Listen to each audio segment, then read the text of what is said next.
نحمده ونصلي على رسوله الكريم اما بعد فاعوذ بالله من الشيطان الرجيم بسم الله الرحمن الرحيم رب اشرح لي صدري ويسر لي امري واحلل عقدة من لساني يفقهوا قولي. سورۃ طٰہٰ 16ویں پارے میں ہے، آیت 115 سے 127. سنیے. اعوذ باللہ من الشیطان الرجیم بسم اللہ الرحمن الرحیم. شروع کرتی ہوں اللہ کے نام سے جو بے انتہا مہربان نہایت رحم فرمانے والا ہے. ہم نے اس سے پہلے آدم علیہ السلام کو ایک حکم دیا تھا مگر وہ بھول گیا اور ہم نے اس میں عزم نہ پایا. یاد کرو وہ وقت جب کہ ہم نے فرشتوں سے کہا تھا کہ آدم کو سجدہ کرو. وہ سب تو سجدہ کر گئے مگر ایک ابلیس تھا کہ انکار کر بیٹھا. اس پر ہم نے آدم سے کہا کہ دیکھو یہ تمہارا اور تمہاری بیوی کا دشمن ہے، ایسا نہ ہو کہ یہ تمہیں جنت سے نکلوا دے اور تم مصیبت میں پڑ جاؤ. یہاں تو تمہیں یہ آسائشیں حاصل ہیں کہ نہ بھوکے ننگے رہتے ہو نہ پیاس اور دھوپ تمہیں ستاتی. لیکن شیطان نے اس کو پھسلایا، کہنے لگا آدم بتاؤں تمہیں وہ درخت جس سے ابدی زندگی اور لازوال سلطنت حاصل ہوتی ہے؟ آخر کار دونوں اس درخت کا پھل کھا گئے. نتیجہ یہ ہوا کہ فوراً ہی ان کے سطر ایک دوسرے کے آگے کھلنے لگے اور لگے دونوں اپنے آپ کو جنت کے پتوں سے ڈھانکنے. آدم نے اپنے رب کی نافرمانی کی اور راہ راست سے بھٹک گیا.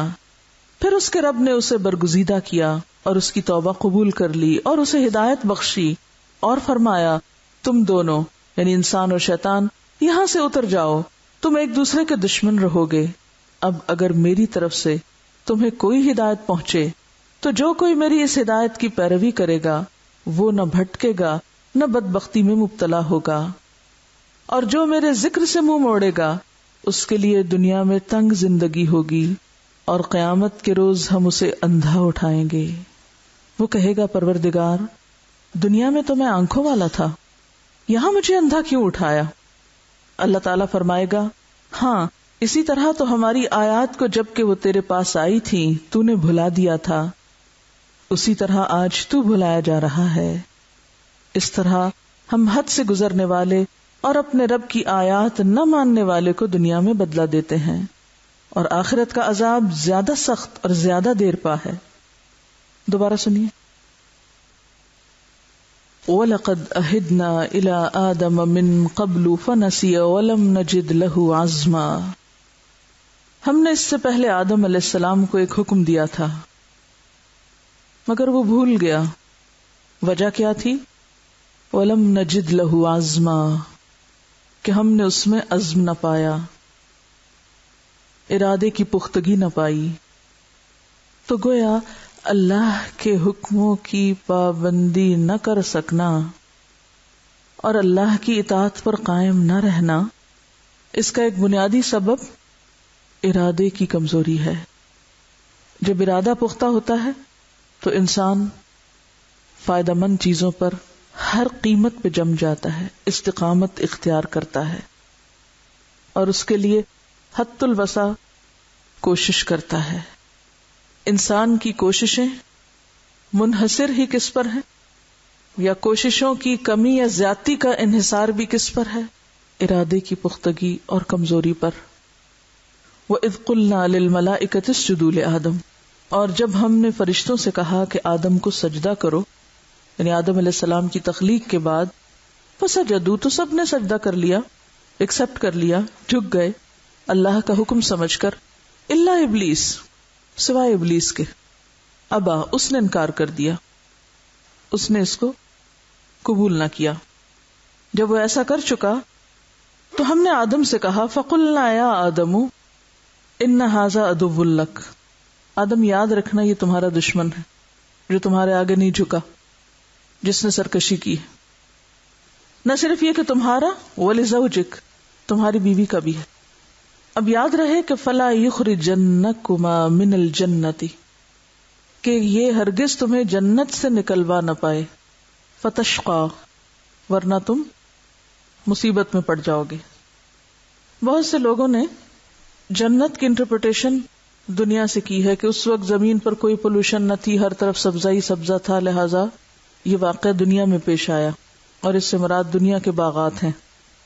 لیکن آپ دیکھیے کہ دنیا کے باغ کہاں سے ہو سکتے ہیں؟ دنیا میں تو رہنا ہی تھا، تو دنیا سے نکلوانے کی تو بات نہیں ہو رہی، یہاں کسی اور جگہ کی بات ہو رہی۔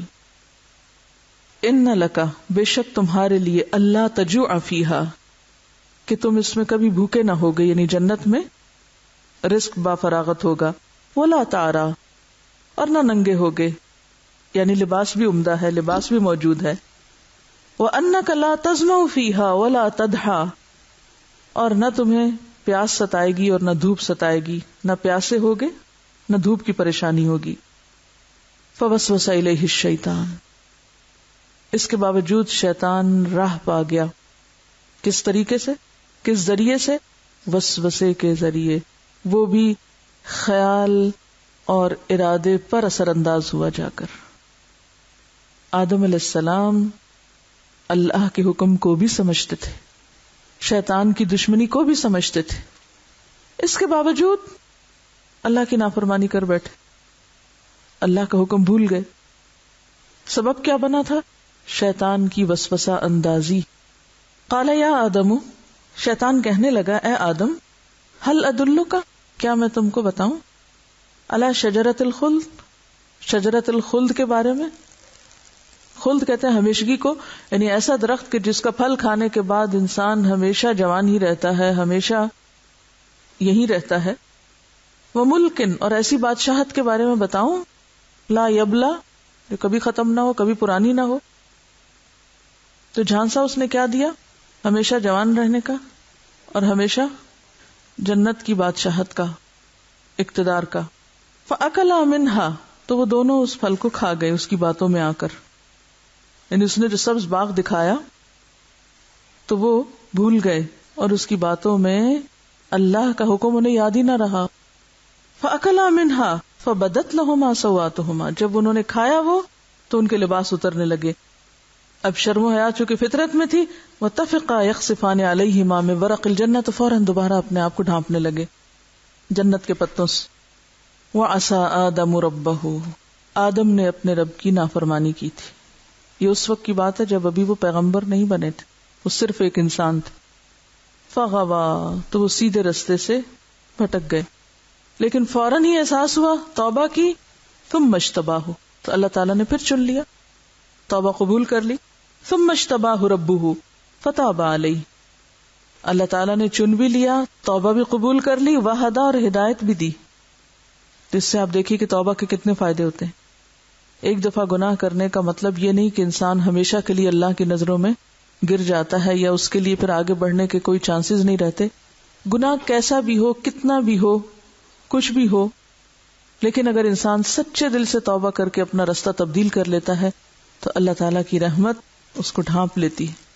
شرط یہ ہے کہ انسان توبہ کو کھیل نہ بنائے۔ قال اهبطا منها جميعا، فرمایا دونوں یہاں سے نیچے اتر جاؤ، بعضکم لبعض عدو، تم میں سے بعض کے دشمن ہوں گے، یعنی اب تم دونوں کی رقابت چل پڑی۔ اور یہاں سے پتہ چلتا ہے کہ اہبطا، حبوط کہتے ہیں اوپر سے نیچے آنے کو، تو آدم علیہ السلام کہیں اور تھے، زمین پر نہیں تھے، ورنہ پھر اہبطا کا یہاں بات نہ ہوتی۔ فَإِمَّا يَأْتِيَنَّكُم مِّنِّي هُدًى، پھر اگر تمہارے پاس میری طرف سے کوئی ہدایت آئے، فَمَنِ اتَّبَعَ هُدَايَ، تو جو میری ہدایت کی پیروی کرے گا، فَلَا يَضِلُّ وَلَا يَشْقَىٰ، نہ بھٹکے گا نہ بدبخت ہوگا، نہ مصیبت میں پڑے گا۔ تو بھٹکنے سے اور مصیبت میں پڑنے سے بچنے کے لیے کیا ضروری ہے؟ ہدایت کی پیروی۔ وَمَنْ أَعْرَضَ عَنْ ذِكْرِي، اور جس نے میرے ذکر سے منہ موڑا، یہاں ذکر سے مراد یہی ہدایت ہے جس کا اوپر ذکر آ رہا ہے، ہدایہ۔ فَإِنَّ لَهُ مَعِيشَةً ضَنْكَا، تو اس کے لیے دنیا کی زندگی بھی تنگ ہو جائے گی، پریشان کن ہو جائے گی۔ وَنَحْشُرُهُ يَوْمَ الْقِيَامَةِ أَعْمَىٰ، اور ہم اس کو قیامت کے دن اندھا اٹھائیں گے۔ حشر کے دن مختلف لوگ مختلف طرح اٹھائے جائیں گے، کوئی چیونٹیوں کی شکل میں اٹھایا جائے گا، کوئی سر کے بل اٹھایا جائے گا، اور کوئی اندھا اٹھایا جائے گا۔ تو ایسے لوگ جو دنیا میں اللہ کی طرف سے آئی ہوئی ہدایت سے اندھے بنے رہے، وہ قیامت کے دن بھی اندھے اٹھائے جائیں گے۔ قال رب لما حشرتنی اعمی، کہے گا یا رب تو نے مجھے اندھا کیوں اٹھایا؟ وقد كنت بصیرا، میں تو دیکھنے والا تھا، میری آنکھیں تو ٹھیک کام کرتی تھی، یہ سب کیا ہوا؟ تو اس کو وجہ بتائی جائے گی. قال كذلك اتتك آیاتنا، قیامت کے دن اندھا اٹھائے جانے کی وجہ یہ ہے کہ ہماری آیات تمہارے پاس آئی تھی. یہ کون سی آیات ہے؟ وہی ہدایت جس کا اوپر ذکر ہو چکا، یعنی کتاب ہدایت کی آیات. فنسیتھا، تم نے ان کو بھلا دیا، پس پش ڈال دیا. اس میں آپ دیکھیے کہ کسی چیز کو دیکھنا نہ، پڑھنا نہ، وہ بھی آتا ہے، اور پڑھ کے پھر بھلا دینا وہ بھی شامل ہے اس میں. یعنی ایک وہ شخص ہے کہ جس نے کبھی کتاب ہدایت کو دیکھا ہی نہیں، وہ اندھا بنا ہوا اس سے، اور ایک وہ ہے جس نے دیکھا اور بند کر دیا اور پڑھ کے ایسا ہو گیا گویا اس نے کبھی پڑھا نہ تھا. وَكَذَلِكَ الْيَوْمَ تُنسَىٰ، آج تمہاری سزا یہ کہ تم بھی بھلائے جا رہے ہو، تمہارا بھی کوئی پرسان حال نہیں. خلاصہ کیا ہے؟ وَكَذَلِكَ نَجْزِي مَنْ أَسْرَفَ، جو بھی حد سے بڑھتا ہے، اپنی بندگی کی حدود کو چھوڑتا ہے، ہم اس کو ایسی ہی جزا دیتے ہیں. وَلَمْ يُؤْمِن بِآيَاتِ رَبِّهِ، اور اپنے رب کی آیات کو مانتا نہیں ہے. نہ ماننے سے کیا مراد ہے؟ قبول نہیں کرتا، عمل نہیں کرتا. وَلَعَذَابُ الْآخِرَةِ أَشَدُّ وَأَبْقَىٰ، اور البتہ آخرت کا عذاب زیادہ شدید ہے اور زیادہ باقی رہنے والا ہے. کس کے مقابلے میں؟ دنیا کی معیشت دنکا کے مقابلے میں. پھر ایک دفعہ سنیے، ان آیات میں کس چیز پہ بات ہوئی؟ ارادے کی کمزوری پہ بات نہیں ہے، یا پھر ذکر الہی سے روگردانی کا انجام. اور روگردانی بھی کیوں ہوتی ہے بنیادی طور پر؟ تو مرکزی نقطہ کیا ہوا پھر؟ ارادے کی کمزوری. کسی بھی کام کو کرنے کے لیے، کسی بھی منزل تک پہنچنے کے لیے، کہیں بھی کامیابی حاصل کرنے کے لیے کیا ضروری ہوتا ہے؟ کہ انسان قل آمنت باللہ ثم استقم، استقامت اختیار کرے، اور پھر کوئی دوسرا خیال دماغ میں نہ آنے دے، کوئی وسوسہ، کوئی شیطانی چال، کوئی ادھر ادھر کی بات نہیں. جب ایک دفعہ کہہ دیا کہ اللہ ایک ہے، اللہ میرا رب ہے، اللہ ہی سب سے بڑا ہے، تو پھر کوئی دوسری چیز انسان کو اس سے نہ ہٹا سکے. کیونکہ اگر انسان اس سے ہٹ گیا تو گیا، چاہے وہ اللہ کا کتنا ہی پیارا کیوں نہ ہو. آدم علیہ السلام کو اللہ تعالیٰ نے اپنے ہاتھ سے بنایا تھا، ماں اور باپ کے بغیر بنایا تھا. سب انسانوں میں سے پہلے انسان ہونے کا شرف ان کو حاصل ہے. ان کو بہترین لباس پہنایا گیا، بہترین ٹھکانہ دیا گیا، بطور مہمان ہی ان کو وہاں ٹھہرایا گیا تھا، اور ساتھ امتحان بھی مقصود تھا، کیونکہ انہیں پہلے بتا دیا گیا تھا کہ زمین پر ہی بھیجا جائے گا ان کو، لیکن بھیجنے سے پہلے کچھ وقت کے لیے ان کو جنت میں ٹھہرایا گیا تھا. اور اس کے پیچھے مقصود کیا تھا؟ کہ عملی طریقے پر انسان پہ ثابت کر دیا جائے کہ اگر تم نے ذکر الہی سے، اللہ کی یاد سے، اللہ کی ہدایت سے روگردانی کی تو خواہ تم کچھ بھی ہو، تم پھر بچ نہیں سکتے، کامیاب نہیں ہو سکتے. اور یہ حکم صرف آدم کے لیے نہیں، ساری اولاد آدم کے لیے ہے. اطاعت الہی سے روگردانی کا یہی انجام ہے سب کے لیے، اس میں کوئی ایکسپشن نہیں. تو اس سے پتہ یہ چلتا ہے کہ اللہ کے حکم پر قائم رہنے کے لیے، اللہ کی اطاعت کرنے کے لیے، اللہ کی فرما برداری کے لیے مضبوط ارادہ انتہائی ضروری ہے. اس کے بغیر گزارا ہی نہیں. گویا اللہ کا بندہ بننے کے لیے کیا چاہیے؟ مضبوط ارادہ. اب ایک دفعہ میں نے ارادے کی کمزوری لفظ استعمال کیا، اب دوسری دفعہ میں کیا کر رہی ہوں؟ مضبوط ارادہ. کیوں؟ دیکھیے، عربی کا ایک مقولہ ہے کہ اشیاء اپنے ازداد سے پہچانی جاتی ہیں. یہ بھی سیکھنے کا ایک طریقہ ہوتا ہے کہ ہر چیز اپنے اپوزٹ سے پہچانی جاتی ہے. نعمت جب تک پاس ہوتی ہے قدر ہی نہیں ہوتی، جب چھن جاتی پھر خیال آتا او ہو یہ کیا ہوا، تو ہاتھ سے نکل گئی. ٹھیک ہے، تو ہر چیز کا جب تک آپ دوسرا رخ نہ دیکھیں تو اس وقت تک آپ اچھے اور برے کی پہچان نہیں کر سکتے. ضروری نہیں تو کہ ہر چیز کو ایکسپیرینس کرے انسان، لیکن اس کا دوسرا رخ ضرور دیکھے. لیکن انسان کی کمزوری یہ ہے کہ وہ اصل مقصد سے بہت جلد ہٹ جاتا ہے اور غیر متعلق چیزوں میں الجھنے لگتا ہے. ہماری کمزوری کیا ہے؟ مقصد چھوڑ کے غیر متعلق چیزوں میں الجھنا شروع کر دیتے ہیں. کیسے؟ یعنی irrelevant باتوں میں. مثلا ہم کہیں جاتے ہیں ایک سوچ لے کے, ایک پروگرام لے کے کہ یہ کرنا ہے, وہاں جا کے اتنی فالتو باتیں کرتے ہیں کہ پھر آخر میں اٹھتے ہوئے کیا کہتے ہیں, وہ میں تو بھول ہی گئی کہ میں آئی کس کام کے لیے تھی. اور شیطان کا سب سے بڑا وار کیا ہوتا ہے کہ انسان کے حافظے پہ ضرب لگائے, انسان کو بھولنے کی عادت ڈالے, انسان کو بھلوا دے. اسی لیے آپ دیکھیں گے کہ جب بھی قرآن میں بھولنے کی بات آتی ہے اس کو کس سے منسوب کیا جاتا ہے؟ شیطان سے. انسان کو کرنے کے کام, اہم ترین کام, ضروری کام, شیطان ہمیشہ بھلوانا چاہتا ہے. وہ بھلوا دیتا. پڑھ کیا رہے تھے نماز میں؟ رکعت کون سی تھی؟ این نماز سے شروع کرتا, وضو میں بھلواتا ہے, ہر چیز میں بھلاوا ڈالتا ہے. تو یہ اصول یاد رکھیں کہ اللہ کی اطاعت ہو نہیں سکتی جب تک میرے اندر ارادے کی مضبوطی نہیں آتی, اور میں شیطان کے چنگل سے نکل نہیں سکتی جب تک بھولنے کی عادت نہیں جاتی. اور انشاءاللہ پریکٹیکل ٹپس بھی آپ کو دوں گی اینڈ میں کہ بھولنے کی عادت پر کیسے قابو پایا جائے, کیونکہ بھولنا سخت نقصان دہ ہے. قیامت کے دن کوئی ایکسکیوز نہیں ہے, سخت پکڑ ہے. اگر بعض چیزوں کو ہم بھول گئے تو کل یہ کہہ کے نہیں چھوٹ سکتے, اوہو میں تو بھول گئی. ہاں کچھ اور چیزیں ہیں بھولنے کی, انہیں بھولنا ضروری ہے, لیکن جو فرائض ہیں اور جو ذمہ داریاں ہیں اور جو کرنے کے کام ہیں اور جو ترجیحات ہیں وہ بھلائے جانے کے لائق نہیں, ان کو بھول کے گزارا نہیں. یعنی اللہ کی اطاعت کے لیے صرف اتنا کافی نہیں کہ آپ کو پتا چل جائے کہ اللہ تعالیٰ نے کیا فرمایا, اس کے ساتھ ہی کیا ضروری ہے اس پر عمل کرنا. اور عمل ہو نہیں سکتا جب تک آپ کے اندر ارادے کی پختگی نہیں, ڈٹرمنیشن نہیں, استقامت نہیں. اب آپ دیکھیے کہ یہاں پر اللہ تعالیٰ فرماتے ہیں ہم نے آدم کو ایک حکم دیا تھا, وہ بھول گیا, اسے یاد نہ رہا, اور ہم نے اس میں عزم نہ پایا. اسی لیے آپ دیکھیں پیغمبروں کی تقسیم دو طرح سے کرتے ہیں, اولو العزم پیغمبر اور دیگر پیغمبر. تو اس سے کیا پتہ چلتا ہے کہ ارادے کا پختہ ہونا اور عزم جمع ہونا اور عزائم مضبوط ہونا اور عزائم پہ نظر رکھنا اور ان کو اپنے آگے سے اوجھل نہ ہونے دینا, مقصد سے نگاہ ادھر ادھر غیر متعلقہ چیزوں میں نہ الجھانا, یہ کامیابی کی کنجیاں ہیں. آپ کامیاب ہو ہی نہیں سکتے جب تک کہ آپ کے اندر یہ عادت نہیں آتی.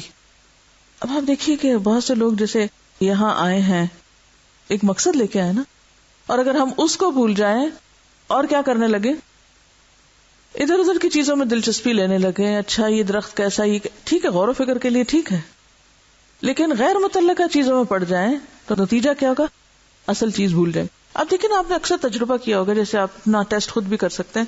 جیسے قرآن پاک میں آپ ذرا تھوڑے کیجیے ایک ایکٹیویٹی, قرآن پاک کو دیکھیے ٹیکسٹ کو, اور ٹیکسٹ کا کوئی ایک لفظ اس پر آپ غور کیجیے.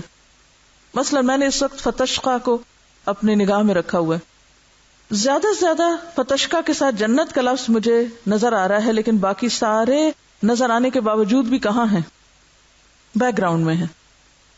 دے آر دیئر بٹ وہ بیک گراؤنڈ میں. جس لفظ کو میں نے اپنا ٹارگٹ بنایا ہے وہ ایک ہے, اور اس پر اگر میری نظر ہے تو باقی بیک گراؤنڈ میں رہیں گے. اور اگر میں نے ایک لائن اوپر اور ایک لائن نیچے دیکھا, کر کے دیکھیے تو کیا ہوگا, مقصد اوجھل ہو جائے گا, اصل چیز پیچھے چلی جائے گی.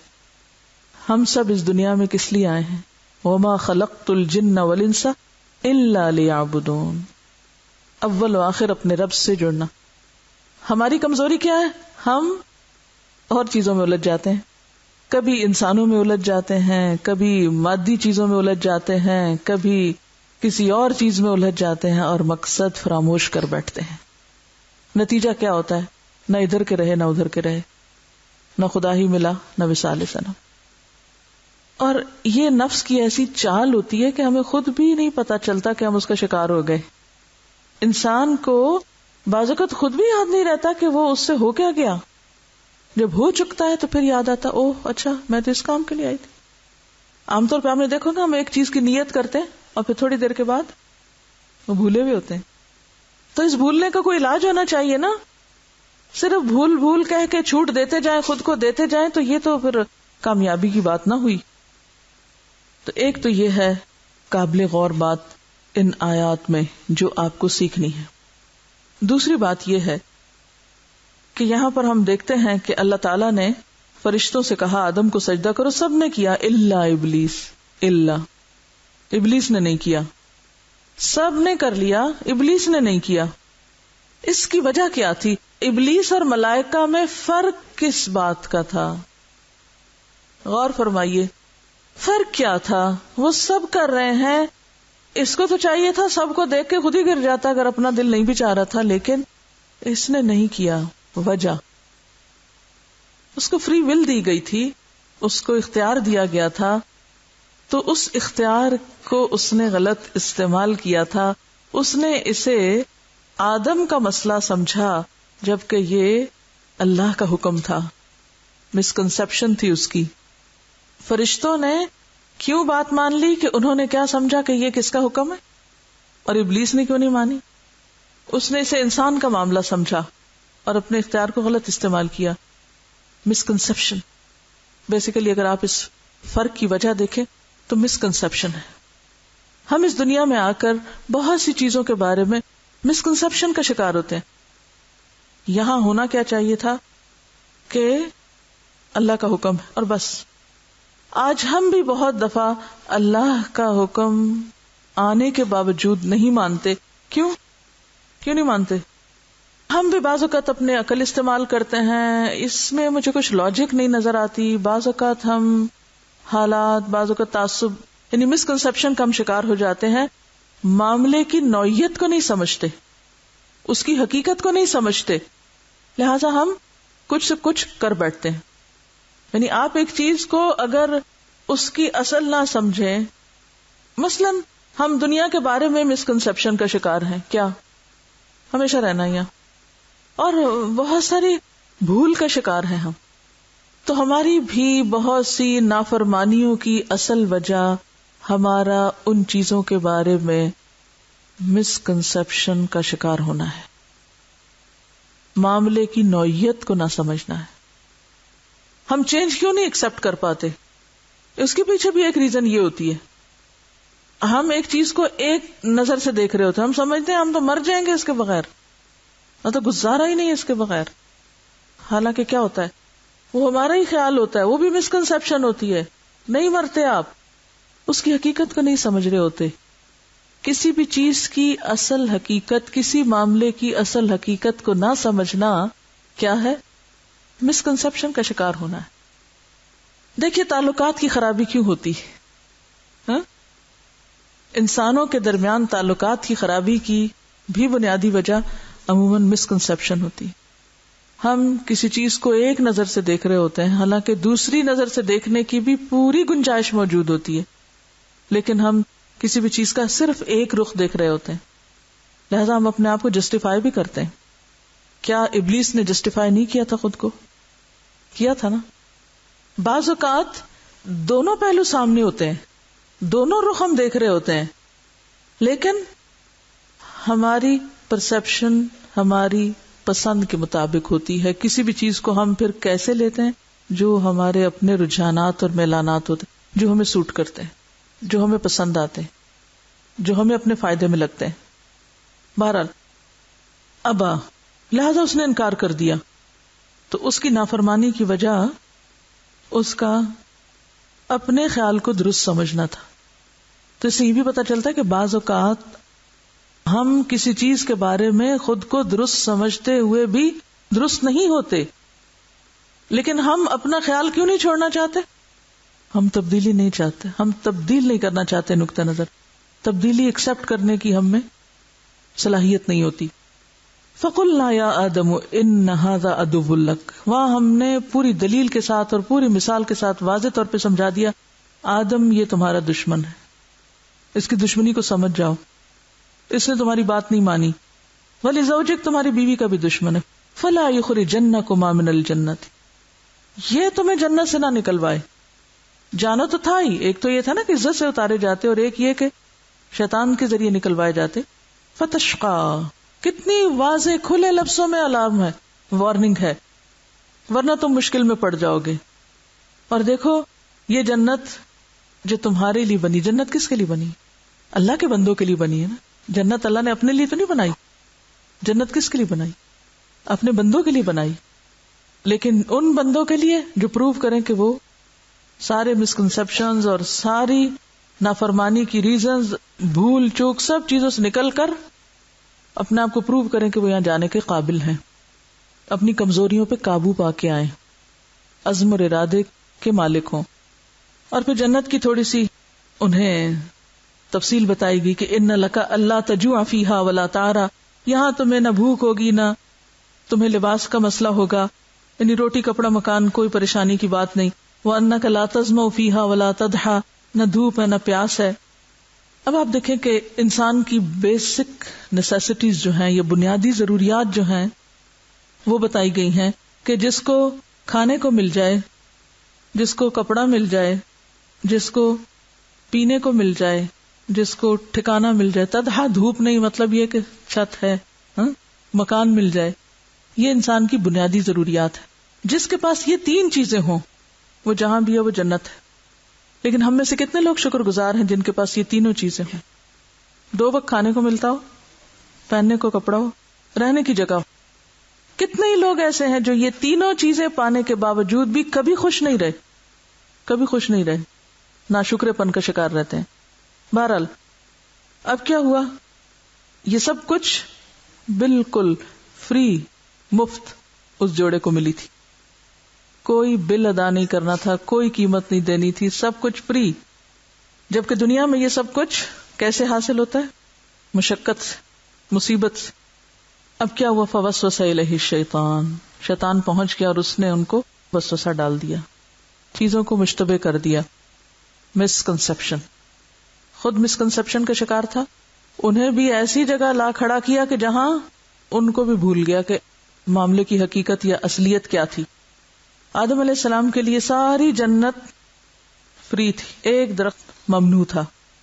شیطان نے ایسے ایسے فائدے بتائے، ایسا ایسا دھوکہ دیا، ایسے ایسے مسکنسپشن میں مبتلا کیا کہ آدم علیہ السلام بھول گئے کہ انہیں منع بھی کیا گیا تھا اس سے. آج بھی آپ دیکھیں کہ اللہ کی ہر حد کو ہم کب توڑتے ہیں؟ دنیا کے فائدوں کے لیے تو توڑتے ہی ہیں، لیکن جب ہم اس کے بارے میں طرح طرح کی تعویلیں کر کے اپنے نفس کو مطمئن کر لیتے ہیں. بہت سے غلط کاموں کو ہم کیا کہہ کے اپنے لیے حلال اور جائز کر لیتے ہیں. اس کے بہت سے فائدے، جیسے خمر اور میسر کی بات قرآن پاک میں آئی، قل فیہما اسم کبیر ومنافع للناس. دنیا میں ہر وہ کام جسے اللہ کی نافرمانی کہا جا سکتا ہے، ضروری نہیں کہ وہ مکمل طور پر نقصان دہ کام ہی ہو، اس میں فائدے بھی ہو سکتے ہیں، اس کے فائدہ مند پہلو بھی ہو سکتے ہیں. لیکن ہمارا امتحان کیا ہے؟ اب دیکھیں کہ دنیا کا کوئی درخت منع نہیں ہے آپ کو کھانے کو. یہ الگ بات ہے کہ آپ کو تھور نہیں کھانی چاہیے یا کچھ بوٹیاں نہیں کھانی چاہیے کیونکہ انسان کی ہلاکت کا اندیشہ ہو سکتا ہے، لیکن شریعت میں منع نہیں ہے کہ یہ کہا گیا کہ فلاں فلاں درخت کا پھل کھانا منع ہے، جیسے کہ فلاں فلاں جانور نہیں آپ کھا سکتے یا فلاں کھا سکتے ہیں، ایسی کوئی پابندی نہیں. جنت میں امتحان کے لیے ایک درخت کے اوپر پابندی لگا دی گئی تھی. دنیا میں بھی بعض اوقات کچھ کاموں سے ہمیں صرف اس لیے روک دیا جاتا ہے کہ یہ امتحان مقصود ہے، کہ امتحان مقصود ہے. ٹھیک ہے. اور شیطان پھر کہاں سے آتا ہے؟ پھر شیطان اسی قسم کی باتیں کرتا ہے، انسان کو حرام کاموں میں، ناجائز کاموں میں، اللہ کی نافرمانی کے کاموں میں بے شمار فائدے دکھاتا ہے. آ کے کہتا ہے هل ادلک علی شجرۃ الخلد وملک لا یبلی فاکلا منها فبدت لهما سوآتهما. اب جو ہی انہوں نے کھایا تو اس کا نتیجہ سامنے آ گیا. تو اس سے کیا پتہ چلتا ہے کہ ہر نافرمانی اپنے اندر کیا رکھتی ہے؟ اللہ کی ناراضگی کا کام. اس کی تہ میں اللہ کی ناراضگی ہوتی ہے. ہم چاہے اس کو کتنا بھی خوبصورت سمجھ کے کر لیں، بہرحال نافرمانی میں اللہ کی رضا ہے ہی نہیں، مل ہی نہیں سکتی انسان کو. یہ بھی انسان کی بہت بڑی بھول ہے. کوئی بات نہیں، اللہ غفور رحیم ہے، سب ٹھیک ہے، تو کیا ہوا، سو واٹ. ویسے جملے اللہ کی نافرمانی میں استعمال کر کے بھول جاتا ہے. وَعَصَىٰ آدَمُ رَبَّهُ فَغَوَىٰ. تو نافرمانی کس کا ذریعہ بن جاتی ہے؟ بھٹکنے کا. ایک گناہ کئی گناہوں کا دروازہ کھول دیتا ہے. تو ضروری کیا ہے؟ انسان فوراً پلٹے، گناہ کی یا نافرمانی کی تعویلیں نہ کرے. ثم اجتباہ ربہ، پھر اس کے رب نے اس کو چن لیا، فتاب علیہ وہدا، اور توبہ بھی قبول کی، اس پر مہربان ہوا اور اس کو سیدھا رستہ بھی دکھا دیا. تو اس سے کیا پتہ چلتا ہے کہ جب انسان نافرمانی کرتا ہے تو عزم میں کمی آتی ہے، انسان اصل رستے سے ہٹ جاتا ہے. ہر گناہ انسان کو سیدھے رستے سے بھٹکانے والا ہوتا ہے، بلکہ گناہ نام اس چیز کا کہ انسان صحیح رستہ چھوڑ کر دائیں یا بائیں لڑکے. یہ بالکل ایسے ہی جیسے آپ ایک سڑک پر جا رہے ہوں، ایک طرف پہاڑ اور دوسری طرف کھائی ہو. اگر آپ پہاڑ کی طرف جائیں گے تو کیا ہوگا؟ ٹکر لگے گی، اور اگر دوسری طرف جائیں گے تو کیا ہوگا؟ نیچے جا گریں گے. تو ضروری کیا ہے آپ کے لیے؟ پورے تقوی کے ساتھ، احتیاط کے ساتھ آپ سیدھے ہی رہیں اور محتاط ہو کے گاڑی چلائیں. یہ دنیا کا سفر بھی اسی چیز کا تقاضا کرتا ہے. اور اگر آپ کسی وقت بھی سو گئے، کسی وقت بھی غافل ہو گئے، کسی وقت بھی آپ کے عزم میں کمی آ گئی تو کیا ہوگا؟ نقصان سے بچ نہ سکیں گے. اب کیا ہوا؟ اللہ تعالیٰ نے فرمایا جاؤ یہاں سے، قال اهبطوا منها جميعا بعضكم لبعض عدو. انسان بھی زمین پہ، شیطان بھی زمین پہ، اور دونوں ایک دوسرے کے دشمن. قیامت تک اب آپس میں تمہارا مقابلہ ہے. اس دنیا میں مرتے دم تک انسان کا مقابلہ کس سے ہے؟ شیطان سے. ابلیس اپنی ساری کوششیں کس میں لگا رہا ہے؟ انسان کو بہکانے میں. اور اس کے جواب میں انسان کو کیا کرنا ہے کہ اپنا سب سے بڑا دشمن کس کو سمجھے؟ ابلیس کو سمجھے، اور اس کی دشمنی سے بچے. کیا کرنا ہوگا اس کی دشمنی سے بچنے کے لیے؟ وہ سوراخ بند کرنا ہے جہاں سے وہ نکل کے آتا ہے کاٹنے کے لیے. وہ سوراخ کون سا ہے؟ وسوسوں کا. تو اصلاح کہاں سے شروع ہوگی؟ پھر اصلاح کہاں سے شروع ہوگی؟ سوچ سے. سوچ، خیالات، عزائم، نیتیں، ارادے. انسان جو کچھ سوچتا ہے وہی بولتا ہے، جو کچھ سوچتا ہے وہی کرتا ہے. اگر سوچ شیطان کے شکنجے میں ہے تو عمل درست ہو ہی نہیں سکتا. خواہ وہ عمل بظاہر کتنا بھی اچھا لگ رہا ہو، وہ کیا ہوتا ہے؟ بظاہر انتہائی خوشنما عمل بھی دراصل قبول نہیں ہوتا. اسی لیے اللہ تعالیٰ نے کیا فرمایا؟ قل هل ننبئکم بالاخسرین اعمالا الذین ضل سعیہم فی الحیاۃ الدنیا وہم یحسبون انہم یحسنون صنعا. یہاں بھی کیا ہے؟ مسکنسپشن ہے، دھوکہ ہے، سوچ ہی غلط. تو گویا ہم یوں کہہ سکتے ہیں غلط سوچ غلط انجام تک لے جاتی ہے، اور درست سوچ درست انجام تک لے جاتی. اسی لیے اسلام میں عقیدے کو بنیادی اہمیت حاصل ہے کہ انسان کا اگر بنیادی عقیدہ درست نہیں، اللہ پر مضبوط ایمان نہیں، پختہ عزم نہیں، اس تک پہنچنے کے لیے، اس کو پانے کے لیے، اس کی رضا حاصل کرنے کے لیے جب تک نیت خالص نہیں، ساری کوششیں بیکار ہیں، سب دھوکا ہے. پھر تو کرنے کا کام کیا ہے؟ ہر اس چیز سے بچنا جو ہماری سوچ پر اثر انداز ہو، جو ہمارے خیالات پر اثر انداز ہو اور ہمیں غلط چیز کی طرف لے جائے.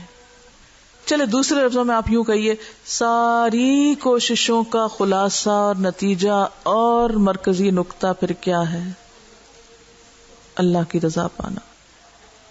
وہی سامنے رہے، اس کی رضا نگاہوں سے اوجھل نہ ہو. دنیا کے حالات کچھ بھی ہوتے رہیں، کوئی کچھ بھی آپ کو کہتا رہے، اس کی رضا نہ بھولیں. فَإِمَّا يَأْتِيَنَّكُم مِّنِّي هُدًى، تو اللہ تعالیٰ نے انسان کی یاد دہانی کے لیے انتظام کر دیا. کیا کہ وقتاً فوقتاً پیغمبر بھیجے اور انسان کے لیے ہدایت کا راستہ کھول دیا.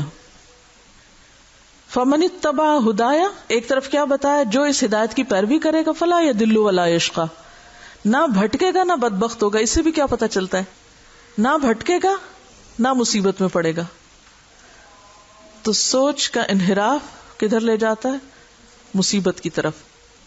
تو سوچ درست رکھنے کے لیے نسخہ کیا ہے؟ اتباع ہدایت. وَمَنْ أَعْرَضَ عَنْ ذِكْرِي، اور جو اس ہدایت سے منہ موڑ جائے گا پھر اس کے لیے کیا ہے؟ فَإِنَّ لَهُ مَعِيشَةً ضَنْكًا، سب سے پہلے تو اس کے لیے دنیا جہنم بننے لگے گی.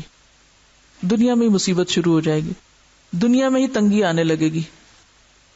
اسی لیے کیا ہوتا ہے، بہت سے لوگوں کے پاس روٹی، کپڑا اور مکان ہوتا ہے لیکن پھر بھی وہ غمگین رہتے ہیں. اگر سب لوگ صرف ان 3 نعمتوں پر شکر گزار ہو جائے، سارے غم دور ہو جائیں. قناعت نہیں ہے نا ہمارے اندر، شکر گزاری بھی نہیں آتی، صبر بھی نہیں آتا، اطمینان بھی نہیں آتا، لہذا بڑے سے بڑے گھر ہمارے دلوں میں وسعت نہیں پیدا کرتے، ان گنت قسم کے کھانے ہمارے دل کو کوئی خوشی نہیں دیتے. سب کچھ ہوتے ہوئے بھی انسانوں کے ہجوم میں بھی ہم تنہا ہوتے ہیں، کیونکہ ہم عارض عن ذکری کے جرم کے مرتکب ہوتے ہیں. تو جو میرے ذکر سے اعراض برتے گا، جو میرے ذکر کو چھوڑ دے گا، اس کتاب ہدایت سے منہ موڑے گا، فإن لہ معیشۃ ضنکا. عارض کا لفظی مطلب جو ہے نا، یہ عرض سے نکلا ہے، کسی کے سامنے کوئی چیز پیش کرنا، اور عارض عن ہوتا ہے اس چیز سے دوسری طرف چل پڑنا.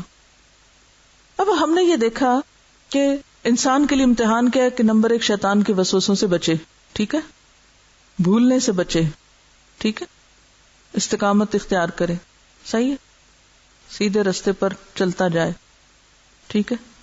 لیکن بھول تو انسان کے ساتھ ہے، شیطان تو انسان کے ساتھ ہے، تو اس کا توڑ کیا ہے؟ اگر ایک طرف یہ یلغا رہا ہے، شیطان آ رہا ہے، اپنے ارادے کی کمزوری ہے، یہ رکاوٹ ہے، وہ رکاوٹ ہے، تو دوسری طرف اینٹی ڈوٹ بھی تو دیا گیا نا، ان چیزوں کا توڑ بھی تو دیا گیا، اور وہ کیا ہے؟ کتاب ہدایت، یہ قرآن.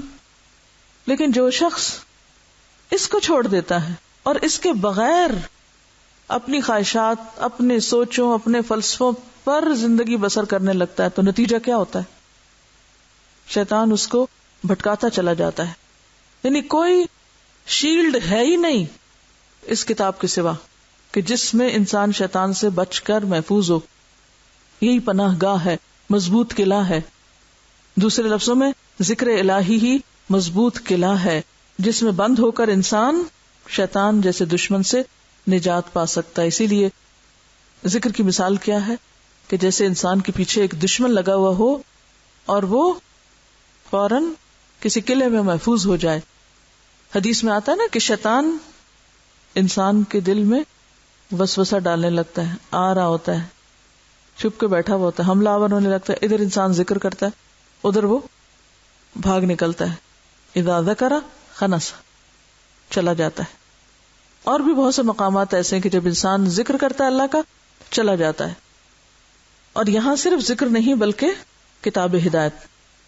وَنَحْشُرُهُ يَوْمَ الْقِيَامَةِ أَعْمَى، قیامت کے دن ہم اس کو اندھا اٹھائیں گے، کیونکہ سورۃ الاسراء آیت 72 میں آتا ہے وَمَنْ كَانَ فِي هَذِهِ أَعْمَى فَهُوَ فِي الْآخِرَةِ أَعْمَى وَأَضَلُّ سَبِيلًا.